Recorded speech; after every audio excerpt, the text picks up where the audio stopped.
இந்த வீடு உங்கள் கையை விட்டு போகாது. எத்தனை வழக்கு போட்டாலும் அத்தனையிலையும் நீங்கள் வெல்வீர்கள். நீங்க சிவாஜி சாரோடைய பெரிய டிவோட்டி மாதிரி இருக்கீங்க. அதே மாதிரி பிரபு சார் வச்சு பண்ணிட்டீங்க. திடீர்னு சிவாஜி இல்லாம ஜப்தி செய்யப்படுன்னு ஒரு செய்தி வந்தோடனே உங்களுக்கு எப்படி என்ன தோணிச்சு உங்களுக்கு? நான் அவருக்கு ஒரு மெசேஜ் போட்டேன். அண்ணே, நான் எங்க ஊர்ல ஒரு சித்தர் எங்க ஐயா இருக்கிறாரு, போத்தி ஐயான்னு ஒரு ஐயா இருக்கிறாரு. அவரை நான் வணங்கினேன்.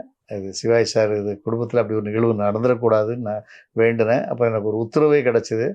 அண்ணன், இப்போ நான் சொல்கிறத ஸ்ட்ராங்காக வச்சுக்கோங்க.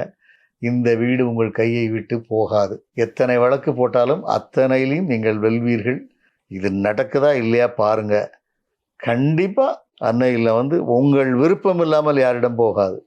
இது நான் செய்கிற சத்தியமாகவும் ஒரு உத்தரவாதமும் சொல்கிறேன், ஒரு அருள் வாக்காகவும் சொல்கிறேன் நான் சொல்லி மெசேஜ் அடிச்சு விட்டேன். அது மாதிரி நடந்துச்சு. அது சில நேரங்களில் சிலது நடக்கும்ல, அது மாதிரி எனக்கு அந்த வீடு போகாதுன்னு எனக்கு நல்லா தெரியும். தர்மத்திற்கு ஒரு கட்டுப்பட்ட ஒரு பெரிய மகா சிற்பியோட ஓவியம் தான் அந்த வீடு. ஆமாம். அவர் ஒவ்வொரு அந்த வீட்லேயும் அவருடைய துளிகள், வேர்வை துளிகள் இருக்குது, ரத்த துளிகள் இருக்குது. அது எவ்வளவு கஷ்டப்பட்டு உருவாக்கின வீடு, எவ்வளவு வாழ்ந்த வீடு. அதனால் அது ஒரு கதாபாத்திரம் இல்லையா சிவாஜி சார் வீடு? கண்டிப்பாக வீடே ஒரு கதாபாத்திரம். வீடே ஒரு கதாபாத்திரம் தானே. கரெக்ட், சரியா சொன்னீங்க. அது ஒரு லவ் சார்.